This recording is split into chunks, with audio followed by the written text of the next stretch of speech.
Dalam Alkitab ada sebuah firman yang mengatakan bahwa orang yang memberi dengan murah hati akan menerima lebih banyak. Orang yang memberi dengan kikir akan menerima lebih sedikit. Firman ini ditulis oleh Rasul Paulus dalam 2 Korintus. Dia berkata, orang yang memberi dengan murah hati akan menerima lebih banyak. Orang yang memberi dengan kikir akan menerima lebih sedikit. Lalu apa yang harus kita beri dengan murah hati? Yaitu memberi milik kita kepada Tuhan dengan murah hati. Orang itu pasti akan menerima banyak berkat. Karena segala sesuatu yang kita miliki berasal dari Tuhan. Seperti yang tertulis juga di Alkitab. Kita harus memberikan 1/10 dari milik kita kepada Tuhan. Semua anak-anak yang belajar Alkitab tahu hal ini. Lalu 1/10 itu berlaku untuk siapa? Berlaku untuk bangsa Israel. Ya, berlaku bagi mereka di bumi yang mendapat hidup kekal untuk memberikan 1/10. Bagi mereka yang milik sorgawi, harus menyerahkan segalanya kepada Tuhan. Karena Tuhan ingin memberikan segala sesuatu kepada kita. Itu semua akan diberikan kepada kita.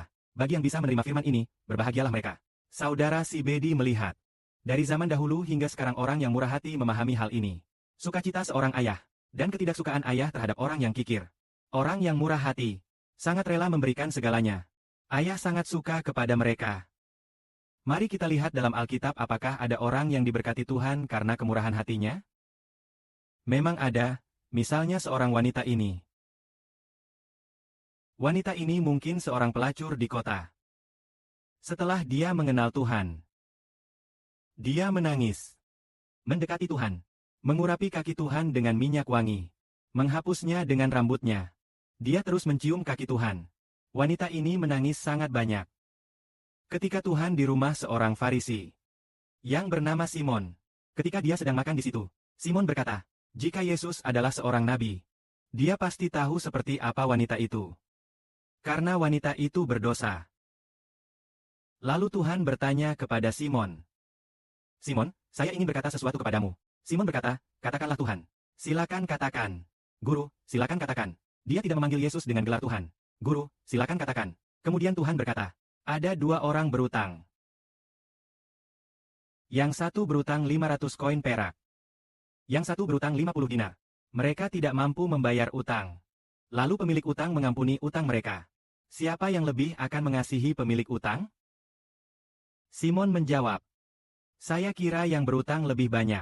Tuhan berkata kepadanya, jawabanmu benar, pandanganmu tepat. Apakah kamu melihat wanita ini?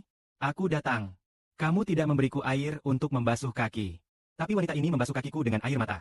Menghapusnya dengan rambutnya. Ia basahi kakiku dengan air matanya. Namun wanita ini terus-menerus mencium kakiku. Kamu tidak mengurapi kepalaku. Tapi wanita ini mengurapi kakiku dengan minyak wangi baru. Karena itu meskipun dia banyak berbuat dosa, dosa-dosanya diampuni. Wanita ini telah mengurapi kakiku dengan minyak wangi. Dia juga banyak mengasihi. Semakin besar utangnya, semakin besar kasihnya. Dia berkata, semakin besar hutangnya, semakin besar kasihnya. Hari ini atau kemarin saya dengar seorang saudari, maaf saya lupa siapa. Semakin besar hutang kita pada Bapa Surgawi. Lalu dia bilang hutangnya banyak.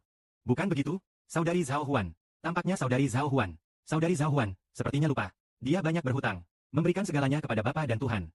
Semakin besar hutangnya, kasihnya juga semakin besar. Misalnya wanita ini. Meskipun dia punya banyak dosa, apakah dosanya diampuni begitu saja? Lalu berbicara kepada wanita itu, anakku, pergilah dengan damai. Imanmu telah menyelamatkanmu. Apa itu iman? Yaitu bertindak sesuai dengan iman itu. Wanita ini, apakah minyak wangi ini sangat berharga? Sepertinya sangat berharga. Dia mengurapi kaki Tuhan dengan minyak wangi.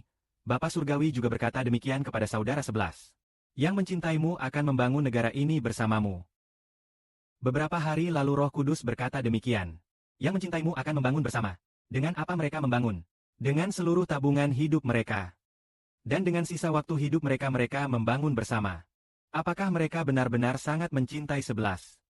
Apakah mereka juga mencintai Sang Tuhan dengan dalam? Apakah mereka mengasihi Bapa dengan cinta yang dalam? Maka Roh Kudus Bapa itu nyata. Yang mencintaimu rela membangun bersama. Membangun negara ini. Jika benar mencintai 11, maka pasti sangat bersedia. Kalau mencintai Tuhan, pasti bersedia. Karena Tuhan sendiri berkata demikian.